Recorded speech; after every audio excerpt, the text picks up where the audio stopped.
y veo que preguntaba Bruno por el tema, un tema que salió también estos días, que tampoco hemos tenido ocasión de ver en mucho detalle, que quizás yo creo que la próxima semana sí que lo podríamos comentar un poco, que tiene que ver con el experimento Borexino, creo que se llama, de neutrinos, Alberto, que también está ahí en Gran Sasso, en las montañas, y... Pero hay noticia de Borexino y no me he enterado. ¿Ha pasado algo de Borexino en los últimos días? Sí, bueno, pues no sé si te has enterado. Bueno, en principio está a punto se está hablando de cerrarlo y tal, y acaban de anunciar que han detectado neutrinos solares, sí, que yo también dije otra vez, pero esto es más viejo que... Del proceso PP. Claro, esos son los antiguos, los de toda la vida son los del proceso PP. Han detectado del ciclo CNO, en particular de la reacción CN, han detectado neutrinos de la reacción CN. Vale. Y eso es muy interesante. O sea, la mayor parte de la energía nuclear del Sol se produce por unas reacciones nucleares que se llaman las cadenas PP, que involucran protones, básicamente. Pero también protones y personas llamadas José. Pero en paralelo, esa no es la única reacción que se produce. Se producen otras reacciones como el ciclo CNO, entre núcleos de carbono, nitrógeno y oxígeno, que en el Sol es muy minoritario, se producen muy pocas reacciones con eso, pero en otras estrellas, en fases evolutivas más avanzadas, sí que es muy importante. Pero además es que en el Sol esto nos puede dar información sobre cosas en las que yo he estado trabajando y que interesan mucho, sobre cosas de la composición química, y nos estamos peleando entre diferentes grupos con temas de composición química, y a ver si van a venir la gente de los neutrinos a resolvernos el problema, lo que se llama el Solar Modeling Problem, el problema del modelo solar. Pues lo mismo, la solución viene de los neutrinos. Espérate a ver. La verdad es que Borexino es un experimento que está aportando un montón de cosas a campos aledaños, digamos, ¿no? Porque el otoño pasado, ¿fue el otoño? No, fue el invierno pasado, pues presentó unos resultados de geoneutrinos, de neutrinos de la Tierra, con los que hacían una estimación de qué cantidad del calor interno de la Tierra venía de desintegraciones nucleares. O sea que, bueno, Borexino está ahí diversificando, está muy bien. Sí, bueno, esto tiene que ver con lo que hablábamos, ¿no? De cómo resultados que se obtienen, en este caso, en experimentos de física de partículas y detección de neutrinos, pues igual nos resuelven un problema que tenemos en astrofísica y en la física del Sol en particular. Vale, pues vamos a pasar al siguiente tema, y esto lo introdujimos hace, no sé si 2 o 3 episodios, y es la detección del experimento Borexino, que es un experimento de búsqueda de neutrinos, de detección de neutrinos, que de hecho detectó los neutrinos solares. Es un experimento que está llegando ya prácticamente al final de su vida. Creo que le queda menos de un año de tiempo de funcionamiento. Es básicamente un enorme globo lleno de algún tipo de líquido, que no sé exactamente lo que es, que está metido bajo una montaña en el macizo de Gran Sasso, en Italia. Son hidrocarburos. Hidrocarburos, sí, algún tipo pero no sé exactamente qué tipo. Y que, bueno, es un poco el mismo principio que otros experimentos de los que le hemos hablado a veces, de búsqueda de neutrinos, de materia oscura, de este tipo de cosas, que es tener un tanque grande con algún tipo de material, y la esperanza es que de vez en cuando alguna partícula, de esas partículas que lo atraviesan todo, pero hay una pequeñísima probabilidad de que alguna de esas partículas de vez en cuando se colisione con algún átomo en ese contenedor. Y lo que se intenta es buscar, en este caso, un destello de luz con cámaras producido por alguna de esas reacciones, ¿no? Y lo que se miden son reacciones de neutrinos, que, como digo, ya se han detectado del Sol. Al contrario que la materia oscura, de neutrinos sí que hay un flujo muy grande de partículas, porque el Sol emite muchísimos neutrinos, prácticamente tantos como fotones, o de ese orden, creo.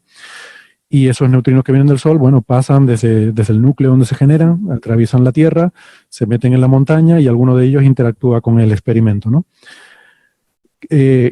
Claro, neutrinos solares se han detectado hace mucho tiempo. La novedad es que ahora se han detectado, y esto es algo muy chulo en este experimento, los que corresponden a otra reacción nuclear que no es la principal, ¿vale? En el Sol se fusionan núcleos de hidrógeno para formar helio, pero hay diferentes formas de hacerlo. La forma habitual, que es el 99% de la energía que se produce en el Sol, es con lo que se llaman las cadenas PP, en las cuales los protones colisionan y forman estos núcleos de helio. Pero hay otra forma que es bastante más alambicada, de juntar protones y formar núcleos de helio, que involucra el uso de una especie de catalizadores, que son los núcleos de carbono, nitrógeno y oxígeno, en una reacción cíclica, ¿vale? Que estos núcleos se van transmutando de carbono, nitrógeno y oxígeno, en el que absorben un protón en un momento dado, luego escupen un positrón y un neutrino, luego se convierte en nitrógeno. Si quieren, es un poco complicado, luego si quieren les cuento la reacción, pero es una reacción que es un ciclo en el cual en cada ciclo se absorben 4 protones y se emite un núcleo de helio, ¿vale? Y por el camino se producen positrones y se producen neutrinos y se producen fotones. Esto ocurre en el Sol, pero a un nivel muy minoritario, pero en estrellas más grandes es fundamental, ¿verdad, Carlos? Creo que en estrellas gigantes es... digamos, qué reacción es predominante depende, creo que en una medida, de la temperatura. Con lo cual eso depende esencialmente de la masa. Y también en menor medida en escalas cosmológicas de la metalicidad. Claro, por ejemplo, pues tienes que tener carbono. Tienes que tener CNO.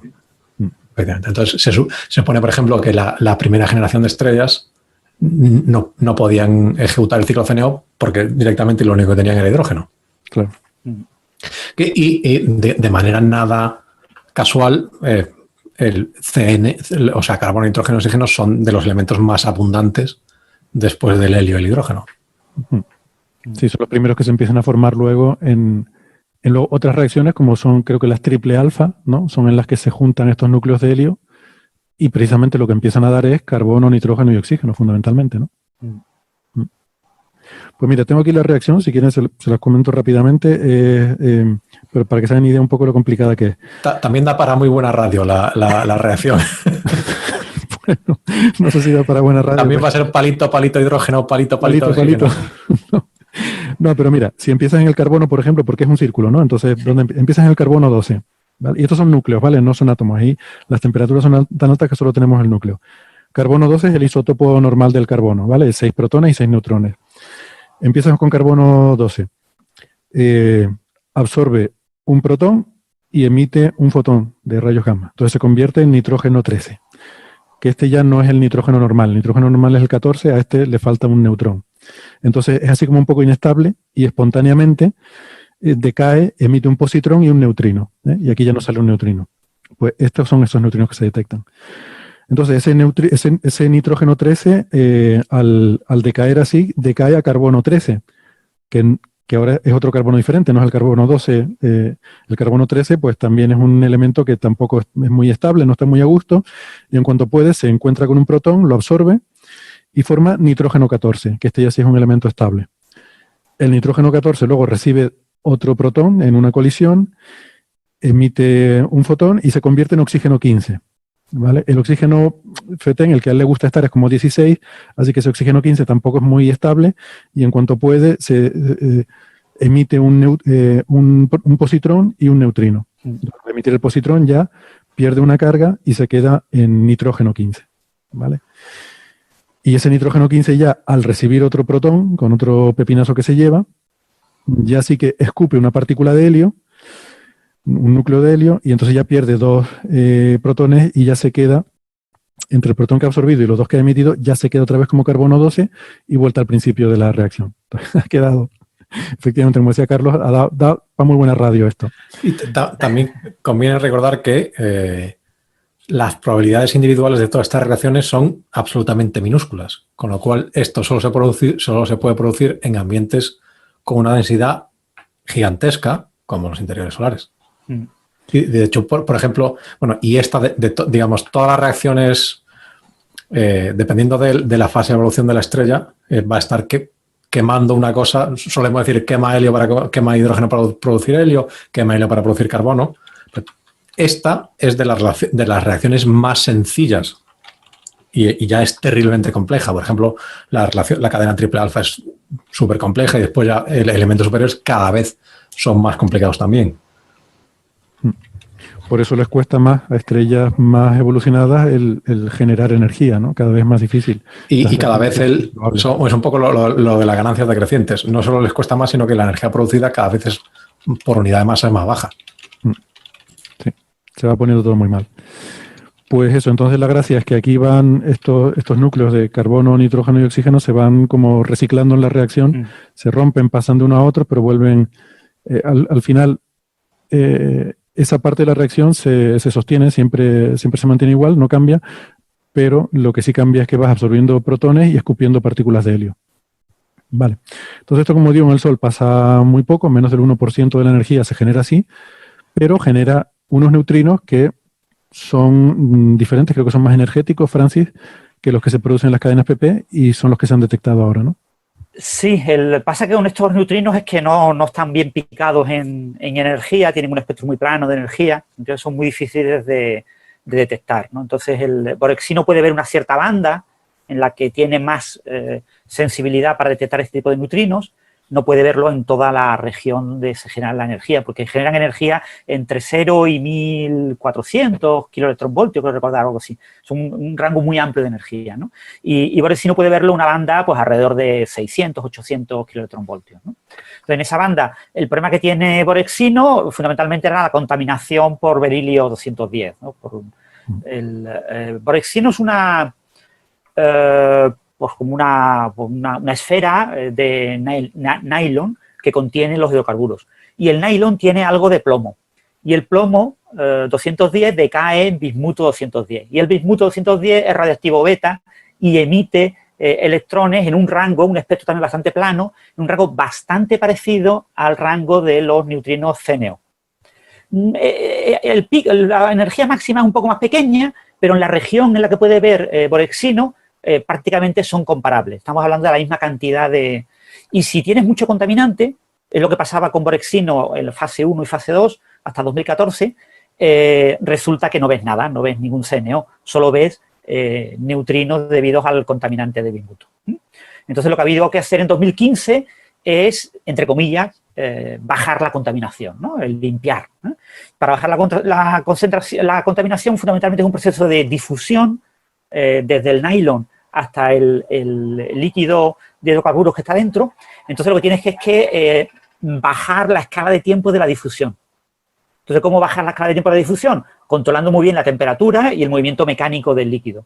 Que el líquido tenga muy poca convección, que esté muy quieto y que haya un gradiente de temperatura muy bien controlado. Entonces, lo que han hecho es poner una serie de aislantes térmicos y unos sistemas de termopares para medir la temperatura, etcétera, que hacen que la temperatura abajo del globo, de la esfera esta de combustible, sea prácticamente la temperatura del suelo, como están dentro de una cueva con una temperatura muy pequeña, no recuerdo ahora la temperatura exacta, pero era 3 y pico grados, así, 7,5 grados, más o menos la temperatura del suelo, que es bastante constante todo el año.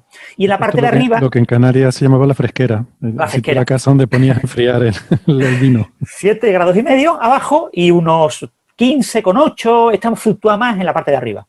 Pero lo que tienes es que mantener de manera muy estable este gradiente para reducir la difusión del contaminante. O sea, la idea, si he entendido, es que la contaminación es en los bordes, porque eso viene del contenedor. Sí, digamos, en lo que recubre al líquido, lo que lo contiene.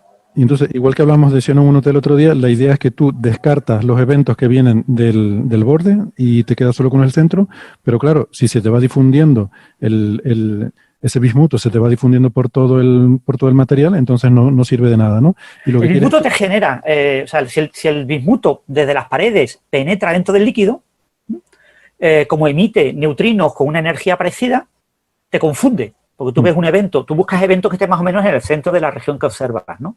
Los eventos que están muy cerca de un borde, el neutrino hace una interacción elástica, es como los detectores de materia oscura.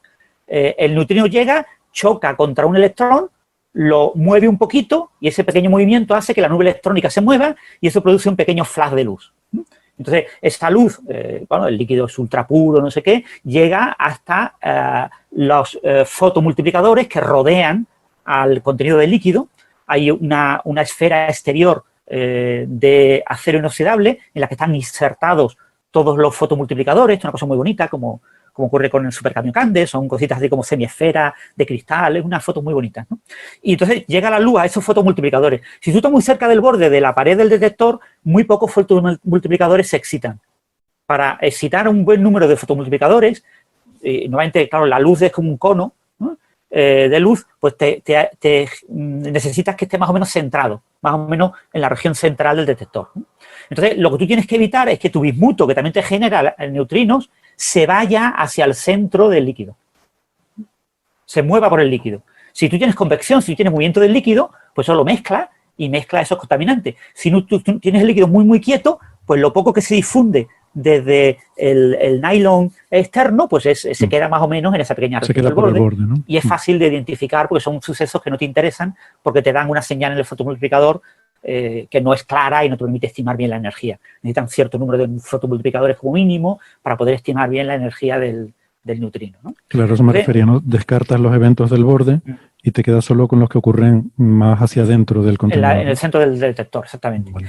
Y entonces, bueno, pues eso es una labor de ingeniería que hicieron en el año 2015 y que finalizaron a principios de 2016 y empezaron a tomar datos a partir de 2016. Y bueno, tienen, claro, ¿cómo sabes distinguir neutrinos de bismuto y neutrinos solares CNO? No sabes. O sea, no, el espectro de energía es muy parecido, ¿no? No puedes hacerlo. Pero sí puedes detectar cuánto bismuto esperas. Porque como el bismuto viene del plomo 210, el plomo 210 pasa a bismuto, pero después pasa a polonio. Y el polonio es radiactivo alfa. Entonces, poniendo detectores de radiación alfa, tú puedes saber cuánta cantidad de polonio tienes. Luego induces, a partir de ahí, cuánta cantidad de bismuto se ha difundido. Entonces, han hecho estimaciones de cómo varió la cantidad de polonio observado después de haber hecho esta modificación del detector en el año 2015 y observaron que había caído muchísimo, había caído pues del orden de un factor de pues más de 10, no, entre 60 y 10, o sea, un factor de 6. Entonces cayó lo suficiente como para que lo que era un fondo de ruido que estaba por encima de la señal ahora esté más o menos al mismo nivel que la señal. Entonces tú tienes más o menos los mismos neutrinos que vienen del contaminante y los que vienen del fondo solar. Pero después, claro, si tú ves que ha subido ese nivel, o sea, si la suma es más o menos lo que tú esperas para tener el doble, aquí un punto muy clave en el análisis de este tipo de cosas es que el modelo solar estándar está bien, ¿vale? Y eso ya se supone que está verificado con los otros neutrinos, con los neutrinos PP, con los PEP, con los neutrinos del boro, ya tienes garantías de que el modelo solar es bueno, entonces tú sabes cuánto esperas ver, ¿no? Entonces eso te permite saber que gran parte de lo que tú estás viendo, como la mitad de lo que ves, es debido a los neutrinos solares y como la otra mitad, más o menos, es debido al contaminante. Entonces, eso ya te permite proclamar que has observado a más de 5 sigmas la presencia de neutrinos CNO. Esto es muy interesante, no solo por el hecho de decir que has detectado eso, que es como un logro, he detectado esos neutrinos que, bueno, sabíamos que debían estar ahí y que los has detectado, pero también tiene mucho interés para la gente que trabaja en física solar y a mí personalmente me interesa mucho, por una cosa que puedo contar rápidamente, y es que Francis ha dicho, la clave es si el modelo solar está bien. Hay cierta duda sobre el modelo, hombre, la duda es muy sutil, ¿vale? Hay cierto debate sobre algunos aspectos del modelo solar. Entonces, está suficientemente bien como para que a primer orden tú sepas que son neutrinos, seguro que son solares. Pero sí que hay cierto debate y tiene que ver con que en 2004 un grupo de investigación de, Martin Asplund, que fue el investigador principal de esos trabajos, se dedicó a coger y revisar las abundancias químicas que se veían en la atmósfera del Sol, de los diferentes elementos, lo que se llama la metalicidad, ¿no? Cuánto hay de cada uno de los elementos que no son hidrógeno y helio en el Sol, y lo hizo de una forma un poco diferente a como se había venido haciendo desde los años 70. Entonces, la forma en la que lo hizo es, estos cálculos de abundancia siempre se hacen comparando con un modelo de atmósfera. Entonces, hasta ahora lo que se hacía era, se cogía un modelo de atmósfera derivado de observaciones, de ajustar líneas espectrales, pero eran modelos 1D, modelos unidimensionales, que luego ya con el paso del tiempo y los superordenadores y tal, pues han empezado a hacer modelos teóricos tridimensionales. Entonces, lo que hizo el grupo de Asplund fue decir, vamos a coger estos modelos tridimensionales de la atmósfera y los vamos a usar para determinar las abundancias, ¿vale? Y que total, como 3D es mejor que 1D, pues esto va a salir mejor. Y entonces le salieron unas abundancias químicas que eran mucho más bajas. No lo parece tanto porque suelen dar en escala logarítmica, pero en escala lineal a ellos les sale que hay la mitad de los metales que se tenían hasta entonces, que se consideraban, ¿vale? Y esto fue en 2004. Entonces esto generó mucho debate y mucha gente los tomó, esas abundancias de Asplund, como las nuevas abundancias solares. Y suelen hablar así, la nueva composición química solar. Porque como es nueva, debe ser mejor. Y como es 3D, ahora está de moda todo lo 3D, mejor que 1D.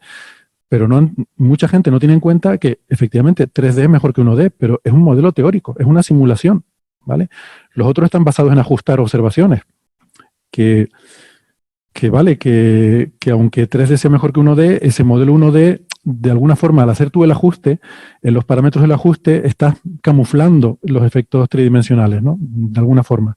Entonces, yo creo que eso no está tan claro. Y hay bastante debate en la comunidad sobre si las abundancias, sobre cuál es realmente la composición química del Sol. O sea, eso todavía no está establecido. Hasta un factor 2 está en duda ahora mismo. Mucha gente ha cogido esos valores de Asplund como los correctos y eso ahora mismo está en discusión, ¿vale? Asplund fue, de hecho, no sé si todavía lo sigue siendo, director de un centro de investigación en Australia. No sé si todavía lo sigue siendo. Él es originariamente alemán, me parece. Y bueno, hay mucha gente con la que ha habido bastante debate con ese tema. Yo he hecho trabajo desde 2007, sobre todo en la abundancia del oxígeno, que me interesa por otras razones. Y no es trivial, ¿eh? De hecho, yo he sacado varios papers y no consigo que me salga el mismo resultado de un paper al siguiente.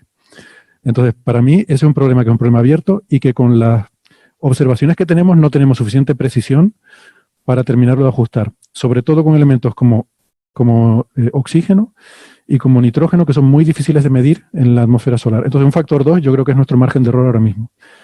Yo personalmente pienso que las nuevas abundancias de Asplund y colaboradores son demasiado bajas.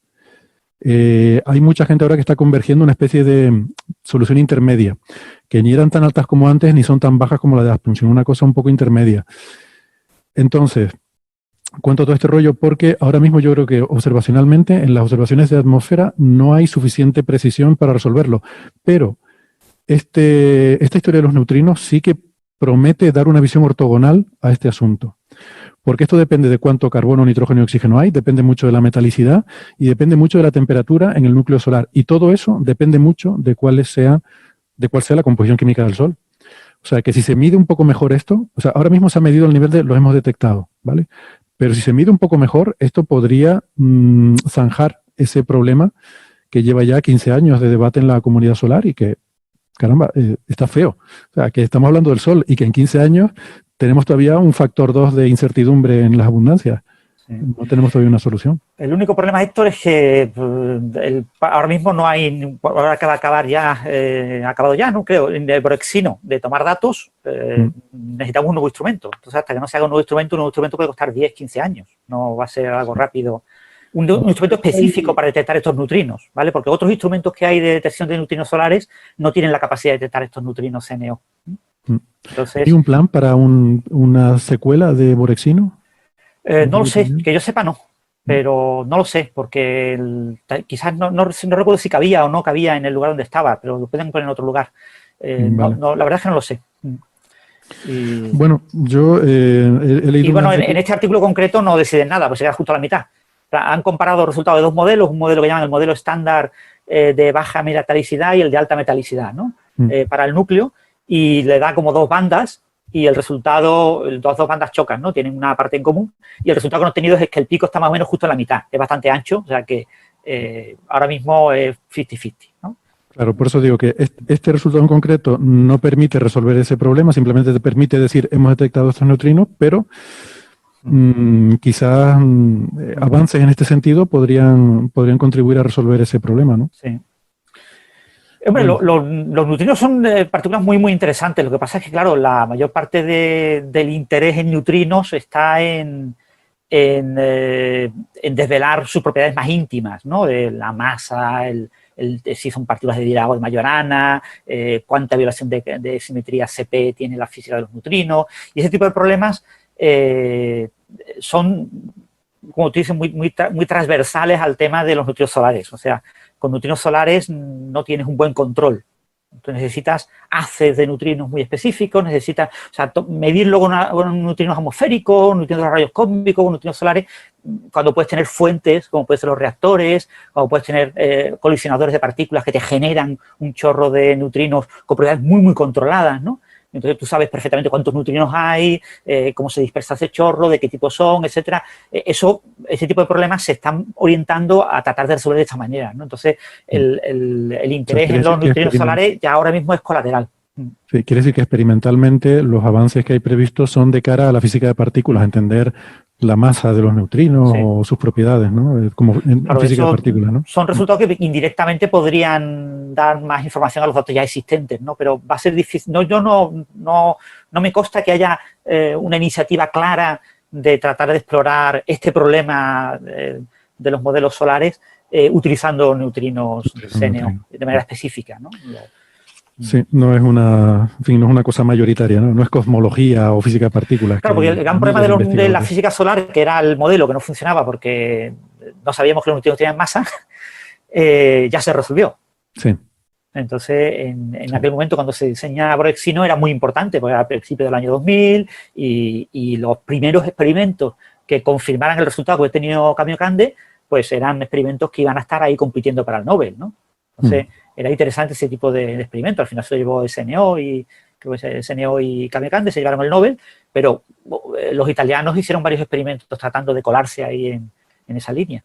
Pero ya tienen menos interés este tipo de neutrinos de baja energía. sí. Ya Por lo menos salió desde el punto de vista de la Nobel. física de partículas, ¿eh? Sí. Estoy de acuerdo. Muy bien.